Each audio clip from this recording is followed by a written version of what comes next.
This segment is brought to you by Kansas Wheat. Learn more at rediscoverwheat.org. Good morning and welcome to Farm Factor on Ag AM in Kansas. My name is Conrad Cabus. A silly old relic is what these producers and manufacturers call fossil fuel.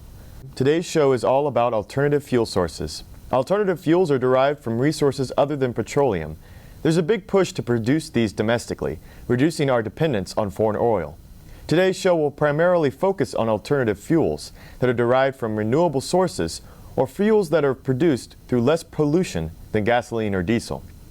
First, we have to identify the different fuels that will be discussed on today's program, starting with ethanol. Ethanol is produced domestically from corn and other crops and produces less greenhouse gas emissions than conventional fuels. Ethanol use in the United States has increased dramatically, about 1.7 billion gallons in 2001 to about 13.2 billion in 2013. Biodiesel is derived from vegetable oils and animal fats. It usually produces less air pollution than petroleum-based diesel. Renewable natural gas, also known as RNG, is chemically identical to fossil fuel natural gas, but much cleaner.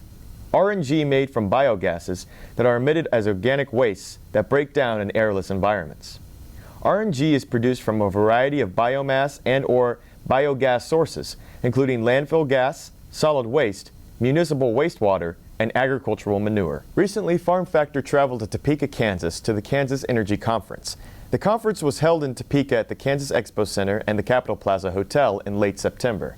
One panel discussed alternative fuels used for energy generation, currently in use or produced in Kansas, including flex fuel biodiesel.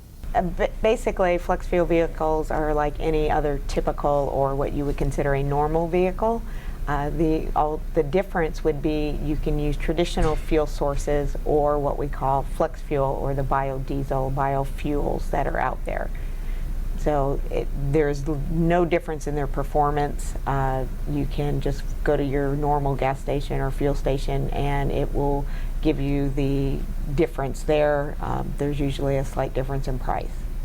Kansas biodiesel is a byproduct from crops produced in the state. The biodiesel is obviously a byproduct from the grains that are used through the different biodiesel manufacturing plants. Since it's not a 100% fossil fuel, obviously, being renewable from the crops or crop residue, we can look at that as being more sustainable than when fossil fuels are eventually going to run out. Lynne believes that the more people are aware of its positive impact on the market and environment, its use will go up. The trend right now is an increase in use by consumers. I would say the use of it compared to 5 years ago is higher just due to the readily availability of it in more places versus one or two places in your town. With it becoming more readily available, more people are going to choose that to use again because of the use of different things to produce it versus the fossil fuels. There are some tax benefits for consumers, and the KDA encourages consumers/producers to look up how these benefits could affect them.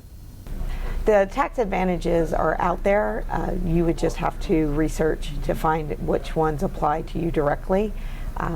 There's always an advantage when you're using an alternative fuel source versus the fossil fuels, so I would highly encourage anyone to use the biofuels rather than straight fossil fuels.